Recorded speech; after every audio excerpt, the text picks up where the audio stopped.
Entre 2006 e 2017, a guerra se arrastou sem trégua. Agora, os avanços recentes das tropas russas na direção de Pokrovsk não parecem ser exatamente uma ruptura, mas sim uma infiltração preocupante. Novos detalhes surgem e apontam para uma estratégia de penetração gradual, algo que, embora não seja uma vitória clara, sinaliza riscos reais. Ainda assim, a situação não é tão catastrófica quanto se imaginava há poucos dias.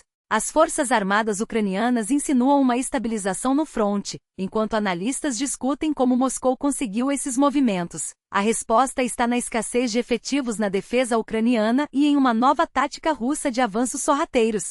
Enquanto isso, o cenário melhorou para Kiev em outras frentes, como Sumy e a região de Zaporíjia, que agora apresentam maior estabilidade. Tudo indica que o Kremlin, às vésperas do encontro com Trump, concentrou todos os esforços no eixo de Donetsk para apresentar algum resultado concreto. Até agora, porém, os ganhos são mínimos, embora o perigo de uma incursão mais profunda na região de Siversk tenha aumentado. A tão aguardada reunião entre Trump e Putin acontecerá em uma base militar americana no Alasca, segundo a CNN. Faltam apenas 2 dias, mas as condições do encontro já beiram o surreal. Não se trata apenas do que o presidente russo dirá ao ouvido de Trump, mas das próprias circunstâncias da reunião. Vladimir Putin, conhecido por seu extremo zelo com a segurança e seu histórico de reclusão em bunkers, não apenas viajará aos Estados Unidos, mas pisará em solo de uma instalação militar americana. Antes disso, Trump se reunirá com Volodymyr Zelensky, em um encontro que promete reacender tensões. As divergências públicas entre os dois líderes giram em torno de um ponto crucial. Trump sugere concessões territoriais para apaziguar Moscou, enquanto Zelensky rechaça qualquer negociação nesse sentido. Não há grandes expectativas de avanços, mas, como sempre, o imprevisível pode acontecer. Enquanto isso, os ataques ucranianos no território russo não dão trégua. Recentemente, 2 novos depósitos de combustível foram atingidos em regiões como Kursk e Belgorod. Além disso, drones ucranianos continuam a sobrevoar alvos estratégicos. Desta vez, atingiram uma refinaria em Irkutsk e, pela segunda vez em uma semana, um armazém de munições no Tartaristão. O mais impressionante é que, segundo relatos, os drones usados nesses ataques seriam semelhantes aos modelos Shahed de fabricação iraniana, mas operados por Kiev. O presidente ucraniano divulgou números que revelam uma proporção de baixas de 3 soldados russos para cada ucraniano. Segundo ele, apenas em um mês, Moscou perdeu quase 1.000 homens entre mortos e feridos, enquanto as perdas ucranianas chegam a cerca de 300. Esses dados, porém, contrastam com a realidade de mais de 330 soldados russos mortos diariamente, o que expõe o fracasso da mobilização anunciada anteriormente pelos canais pró-Kremlin. Mesmo assim, a proporção de 1 para 3 ainda é considerada típica em conflitos modernos, especialmente quando se leva em conta o uso massivo de drones e tecnologias de guerra assimétrica. Do lado russo, os recrutas seguem sendo enviados para a linha de frente como carne de canhão. Muitos se alistam apenas para garantir uma compensação financeira às famílias, mas a realidade é que poucos sobrevivem para desfrutar desse benefício. Não é surpresa, portanto, que soldados feridos sejam tratados como material descartável, abandonados em hospitais sem os cuidados necessários. Essas e outras informações fazem parte das últimas atualizações sobre o conflito. Para continuar acompanhando análises como essa, apoie o canal com curtidas, comentários e principalmente com sua inscrição. Essas ações são fundamentais para que o algoritmo do YouTube amplie o alcance do conteúdo. Se quiser contribuir financeiramente, você pode se tornar um apoiador pelo Patreon, cujos detalhes estão na descrição.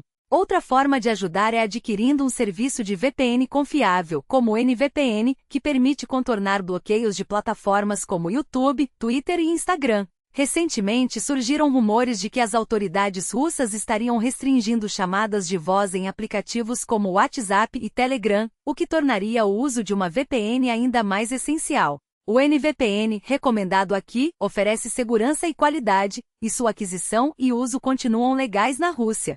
A expectativa em torno do encontro entre Trump e Putin no Alasca segue alta, já que não há muitos outros temas relevantes no cenário internacional. A assessoria da Casa Branca confirmou que o presidente americano viajará para Anchorage na manhã de sexta-feira, 15 de agosto, para a reunião.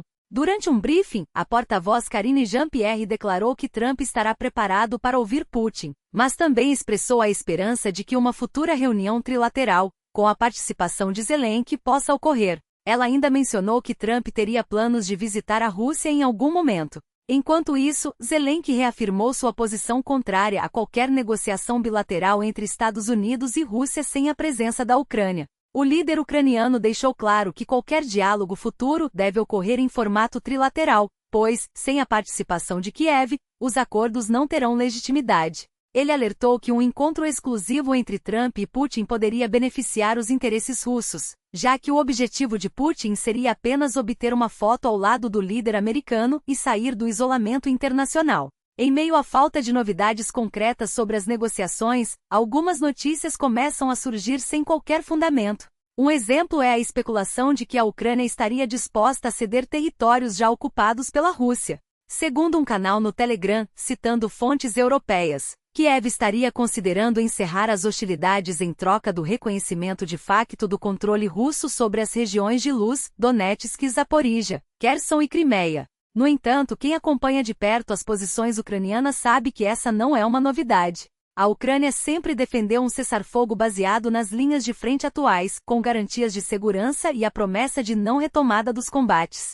Essa postura já estava consolidada desde o início do ano, após reuniões com os Estados Unidos na Arábia Saudita. Portanto, não há qualquer mudança significativa. Por fim, surgiram detalhes sobre o local exato do encontro entre Putin e Trump. A escolha recaiu sobre a base militar de Elmendorf-Richardson, no Alasca, uma instalação conjunta da Força Aérea e do Exército americanos. Inicialmente Anchorage havia sido cogitada, mas a base foi a única capaz de atender aos rígidos requisitos de segurança exigidos para a reunião.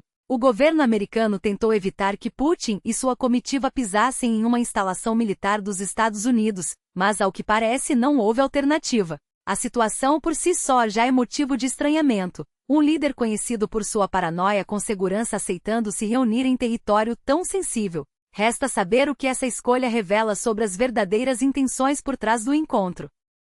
Exigiria, afinal, que Putin deixasse de lado sua obsessão por controle absoluto e aceitasse viajar para um território onde cada movimento seria monitorado pelos serviços de inteligência americanos. Não é apenas uma concessão incomum, é uma quebra de padrão tão flagrante que beira o inacreditável. O Kremlin, que sempre tratou cada detalhe logístico como uma operação de guerra, agora parece disposto a confiar sua segurança a quem, historicamente, considera seu maior adversário. O que explica essa mudança? Pressão interna? Um blefe calculado? Ou a certeza de que, independentemente do local, Putin já tem na manga um trunfo que os Estados Unidos não conseguem antever? Enquanto isso, a contagem regressiva para o encontro avança e, com ela, a tensão em Kiev. A videoconferência entre Trump e Zelensky realizada horas atrás, só reforçou o clima de desconfiança mútua. O presidente americano, em mais uma de suas declarações ambíguas, sugeriu que negociar territórios ucranianos poderia ser uma saída para o conflito. Zelensky, em resposta, foi categórico: não haverá concessões sob chantagem. A troca de farpas não é novidade, mas o timing é revelador. Há poucos dias da reunião entre Putin e Trump, cada palavra dita em público parece cuidadosamente calibrada para testar reações, ou para preparar o terreno para o que vem a seguir. E o que vem a seguir pode ser ainda mais perigoso. A Europa, finalmente despertando para a realidade de uma Rússia expansionista, acelera seu rearmamento em ritmo inédito. Segundo o Financial Times, as indústrias de defesa do continente triplicaram sua expansão desde o início da guerra, ocupando agora mais de 7 milhões de metros quadrados em novas instalações. A capacidade de produção de munições, que antes mal chegava a 300 mil unidades anuais, deve saltar para 2 milhões até o final deste ano. É uma transformação histórica, impulsionada pelo medo, e pela certeza de que, com Trump na Casa Branca, a proteção americana não é mais garantida. Mas há um paradoxo nessa corrida armamentista. Uma vez acionada, a máquina da defesa não pode ser facilmente desligada. No primeiro ano da guerra, as empresas europeias resistiram a expandir suas linhas de produção, temendo que o conflito terminasse antes de recuperarem seus investimentos. Agora, com contratos de longo prazo e a ameaça russa cada vez mais concreta, o continente está preso em uma dinâmica irreversível. A Europa não voltará atrás, e isso por si só já é uma vitória estratégica de Putin. Afinal, seu objetivo nunca foi apenas a Ucrânia, mas a desestabilização de todo o Ocidente, a erosão da confiança nas instituições e a criação de um ambiente onde a força bruta volta a ditar as regras. E as ameaças não param nas fronteiras ucranianas. Nos últimos meses, as especulações sobre um possível ataque russo aos países bálticos, Estônia, Letônia e Lituânia, deixaram de ser um exercício teórico para se tornarem uma preocupação concreta. Mensagens de conhecidos, perguntas de analistas, até mesmo declarações ambíguas de autoridades russas, tudo aponta para um clima de nervosismo crescente.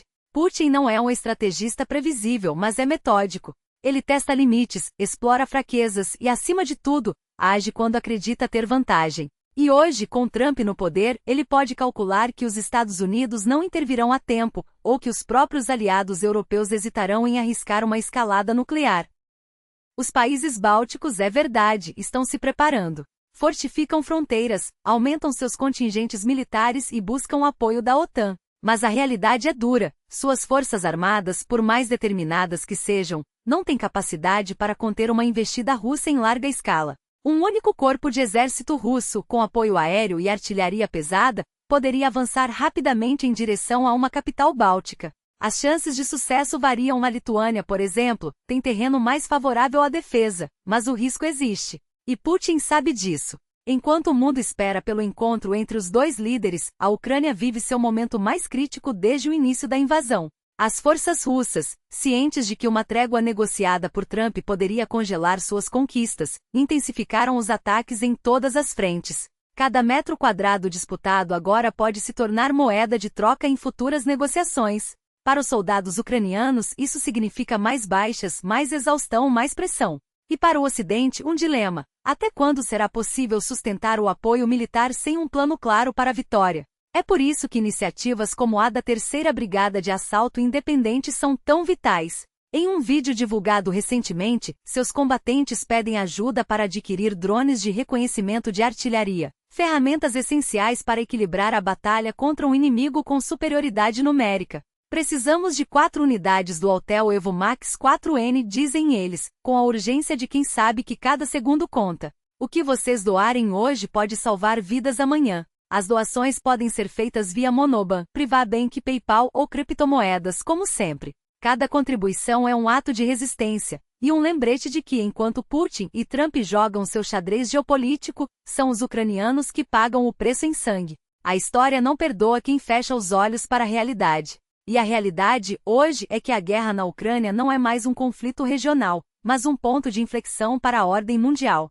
Se Putin sair vitorioso, ou mesmo se conseguir uma trégua que lhe dê tempo para se reorganizar, o sinal será claro: a agressão compensa. E o próximo alvo pode estar mais perto do que imaginamos. Não se trata apenas de números em um relatório militar ou de estatísticas frias em um mapa de operações. Cada ataque russo, cada bomba lançada sobre cidades ucranianas, é uma vida interrompida, uma família destruída, um futuro roubado. E enquanto Moscou insiste em chamar seus crimes de operação especial, a realidade no terreno não deixa dúvidas. Estamos diante de uma máquina de guerra que não hesita em transformar civis em alvos. A Ucrânia, porém, não está apenas resistindo, está revidando. E cada drone que cruza centenas de quilômetros para atingir refinarias, depósitos de mísseis ou fábricas estratégicas na Rússia é um lembrete de que a guerra não tem fronteiras. Não são apenas alvos militares, são nós logísticos que sustentam a máquina de guerra de Putin. Cada explosão em uma refinaria em Volgogrado, cada incêndio em um depósito de drones Shahed no Tartaristão, cada interrupção na produção de hélio em Orenburg, tudo isso enfraquece a capacidade russa de sustentar sua agressão. E mais importante, envia uma mensagem clara: a Ucrânia não aceitará ser uma vítima passiva. Mas a batalha não se trava apenas no ar. No solo, as forças ucranianas avançam onde podem, retomando posições e pressionando o inimigo. A libertação de vilarejos como Stepnov e Novokonstantinica na região de Sumy pode parecer um detalhe em meio ao caos da guerra, mas é um sinal de que a linha de frente não é estática. Cada metro reconquistado é uma prova de que a resistência ucraniana não se limita a defender, ela contra-ataca. E enquanto alguns questionam a veracidade desses avanços, os fatos falam por si. Onde antes havia ocupação, agora há bandeiras ucranianas hasteadas. Enquanto isso, a Rússia continua a pagar um preço alto por sua arrogância. Cada drone abatido, cada fábrica danificada, cada interrupção no fornecimento de combustível é um golpe na narrativa de invencibilidade que o Kremlin tenta vender ao seu povo. E o mais irônico: quanto mais Putin tenta esconder a realidade, mais ela se impõe. Os ataques a refinarias não são apenas danos materiais, são um lembrete de que a guerra está chegando às portas dos russos comuns. A escassez de gasolina, os voos cancelados, os incêndios em instalações industriais, tudo isso é o eco da resistência ucraniana, reverberando dentro da própria Rússia. Mas não podemos nos iludir. Por trás de cada vitória tática, há um custo humano que não pode ser ignorado. Os ataques russos a polígonos de treinamento, como o que vitimou soldados ucranianos em um abrigo improvisado, mostram que a crueldade não tem limites. Cada morte é uma tragédia, cada ferido é uma família em luto. E nas zonas de fronteira, como Belozersk, são os civis, homens, mulheres, crianças que pagam o preço mais alto. Uma bomba de 250 kg caindo sobre um bairro residencial não distingue entre combatentes e inocentes. Ela apenas destrói. A guerra na Ucrânia não é um jogo de xadrez geopolítico. É uma luta pela sobrevivência de uma nação. E enquanto o mundo assiste, cada escolha importa. Apoiar a Ucrânia não é apenas uma questão de estratégia, é uma questão de humanidade. Porque se permitirmos que a agressão triunfe, não serão apenas os ucranianos a pagar o preço. Será o mundo inteiro. Não se tratou de uma libertação, mas de uma operação de limpeza. E o que isso significa? Que pequenos grupos de soldados russos, infiltrados em áreas urbanas ou rurais, foram sistematicamente caçados, não em batalhas épicas, mas em emboscadas cirúrgicas, onde a precisão valeu mais que o número. Alguns desses avanços foram tão insignificantes que mal mereceram menção nos relatórios oficiais. Mas não se engane, por trás de cada insignificância há vidas perdidas, famílias destroçadas e um padrão que se repete. A Rússia não está apenas testando a resistência ucraniana, está refinando sua máquina de guerra, adaptando-se, aprendendo. E cada erro ucraniano, cada brecha não corrigida a tempo, se transforma em uma lição que Moscou não esquecerá. Enquanto isso, os sinais são claros. Moscou abandonou, ao menos por hora, seus planos de avanço no eixo de Sumi.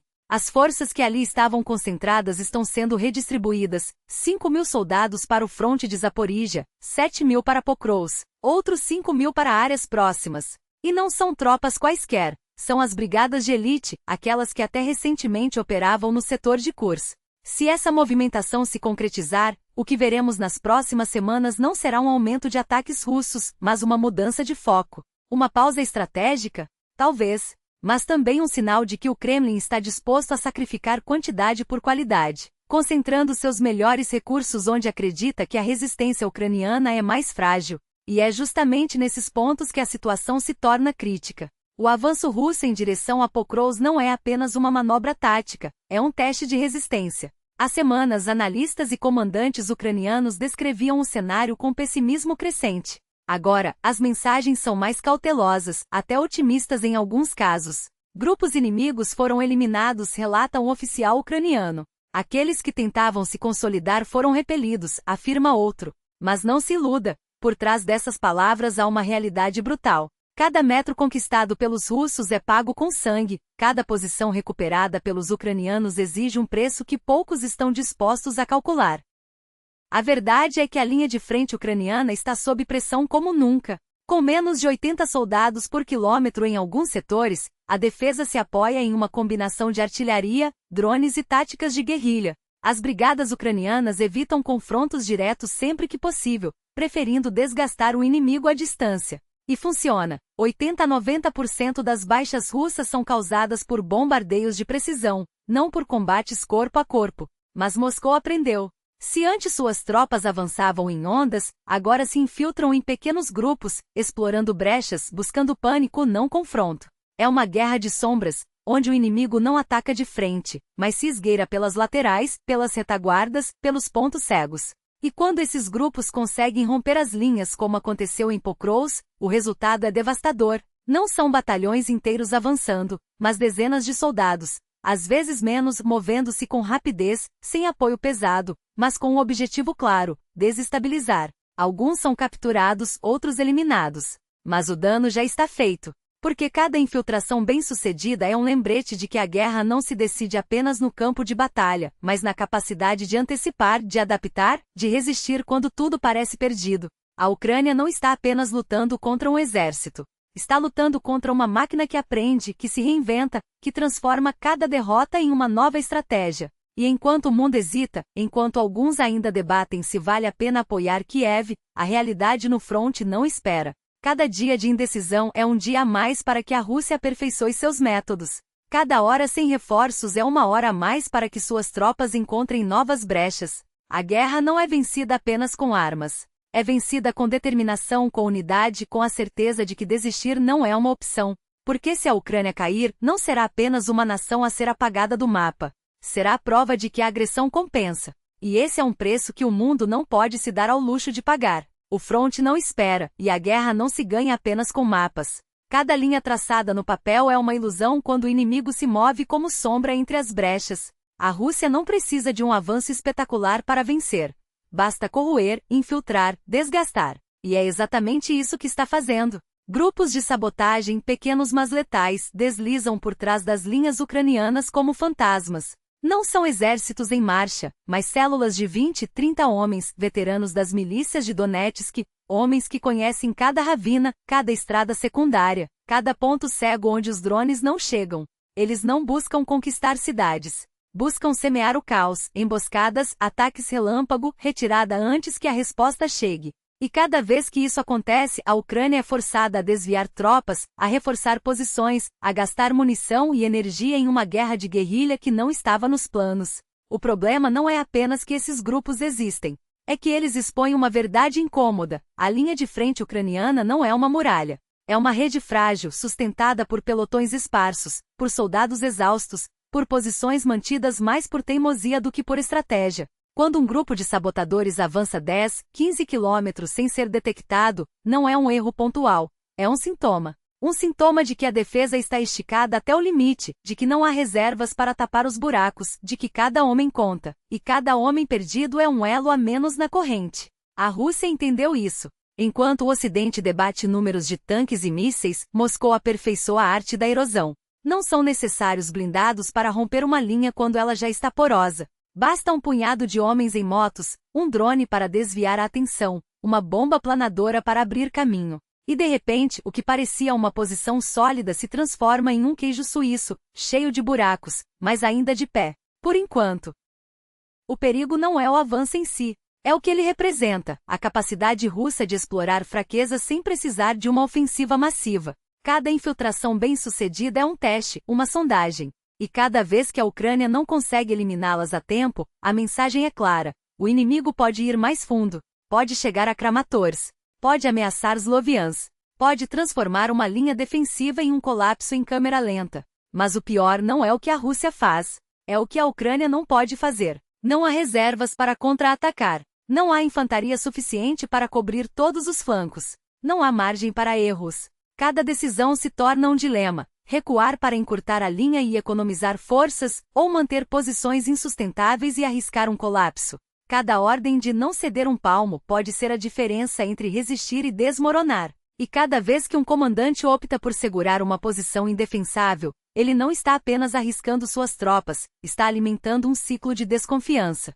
Soldados que veem colegas abandonados em posições isoladas começam a questionar as ordens. A cadeia de comando se enfraquece. E a Rússia, sempre atenta, não perde uma oportunidade. A guerra não se vence com heroísmo. Vence-se com inteligência, com flexibilidade, com a capacidade de reconhecer quando uma batalha não pode ser ganha e é preciso recuar para salvar o exército. Mas a Ucrânia está presa entre duas realidades: a política, que exige resistência a qualquer custo, e a militar, que clama por realismo. Enquanto isso, a Rússia avança não com tanques, mas com paciência. Não com força bruta, mas com precisão cirúrgica. O tempo não está do lado de Kiev.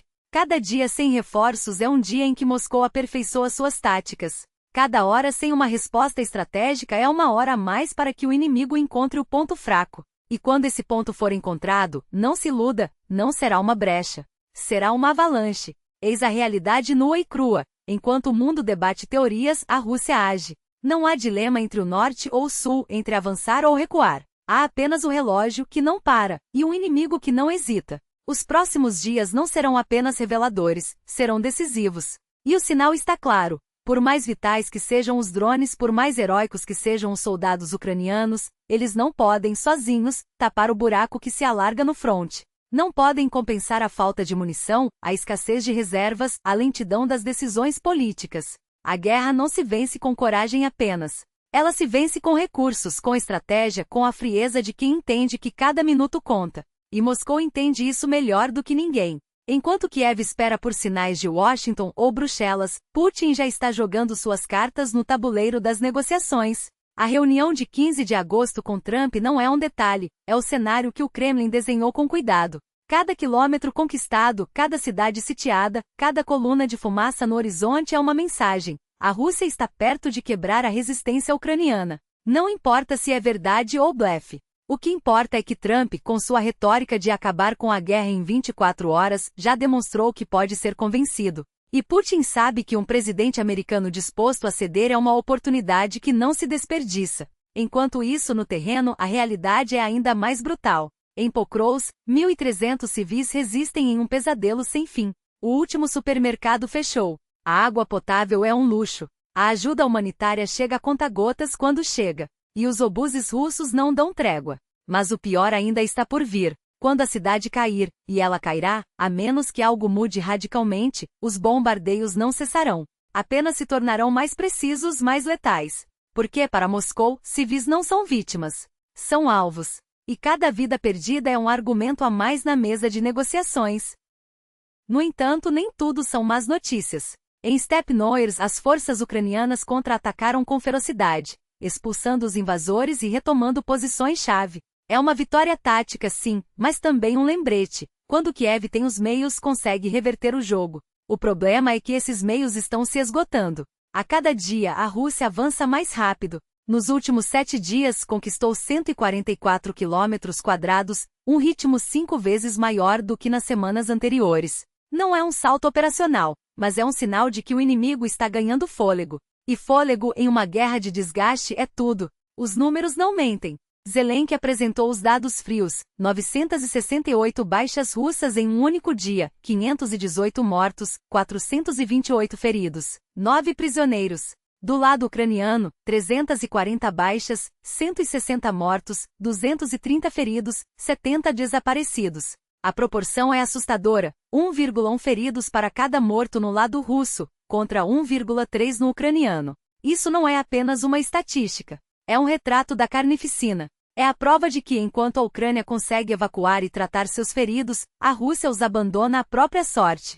E quando se soma os desaparecidos, muitos deles mortos não confirmados, o quadro se torna ainda mais sombrio. Mas os números também revelam outra verdade: a Ucrânia ainda consegue infligir danos desproporcionais. A artilharia russa dispara 2,4 vezes mais que a ucraniana, mas os drones de Kiev equilibram a balança, 1,4 a 1 em favor dos defensores. É uma vantagem pequena, mas crucial. E é por isso que o financiamento ocidental não é um luxo, é uma necessidade. Cada euro, cada dólar, cada obus entregue a tempo pode ser a diferença entre recuar e resistir, entre ceder e vencer. A Rússia joga sujo.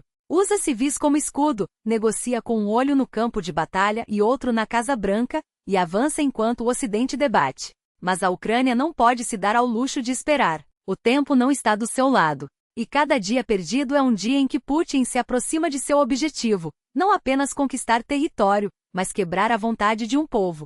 A pergunta não é se Kiev pode vencer, é se o mundo deixará que ela tente. Não são autossuficientes. Dependem de suprimentos, de reforços, de linhas de comunicação que se estendem como nervos frágeis por territórios hostis. E é justamente aí que a Ucrânia pode virar o jogo. Cada metro conquistado pela Rússia é um metro a mais para defender. Cada posição avançada se transforma em um alvo exposto, em um ponto de estrangulamento logístico. Putin joga com números, mas números não ganham guerras, ganham aqueles que sabem explorar as fraquezas do inimigo. E a fraqueza da Rússia está escancarada. Uma máquina de guerra que consome homens como combustível, que empurra para a linha de frente corpos cansados, mentes quebradas e almas que já desistiram antes mesmo de chegar ao fronte. Os voluntários russos não são soldados. São peças descartáveis em um tabuleiro onde o verdadeiro jogo é outro, o da sobrevivência política de um regime que precisa de vitórias, mesmo que sejam vitórias de papel. Homens de 50, 60 anos que mal conseguem carregar o próprio equipamento,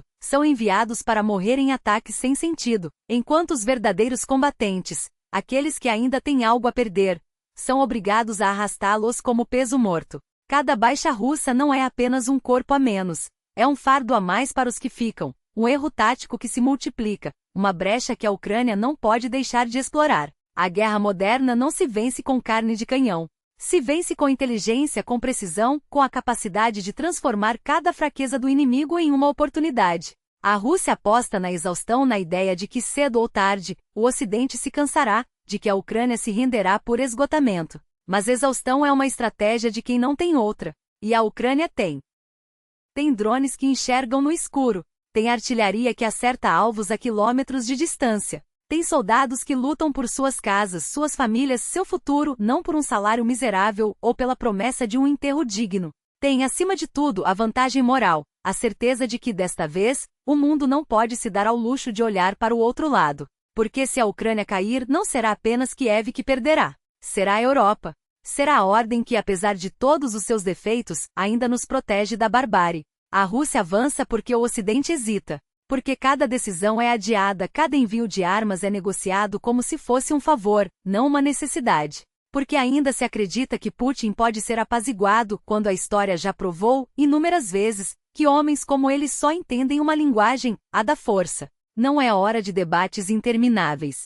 É hora de agir, de dar à Ucrânia as ferramentas para quebrar a espinha dorsal dessa ofensiva, não em meses, mas em semanas. O tempo não está do lado de Kiev. Mas a determinação sim. E determinação, quando aliada à estratégia certa, vence guerras. A questão não é se a Ucrânia pode resistir, é se o mundo terá coragem de deixá-la vencer. Enquanto o inimigo avança, cada minuto de hesitação é um convite para que suas forças se infiltrem, isolem unidades ucranianas e as deixem sem suprimentos, sem reforços, sem saída. A linha de frente não é mais uma barreira, é um alvo. E se não for reforçada agora com profundidade, com redundância, com camadas de defesa que esgotem o ímpeto russo, o preço será pago em sangue. Não basta resistir. É preciso sufocar o ataque antes que ele se alastre, antes que cada avanço se transforme em uma cabeça de ponte irreversível. A guerra não se ganha apenas com coragem. Ela se ganha com inteligência tática, e a Rússia, apesar de seus erros grotescos, está aprendendo.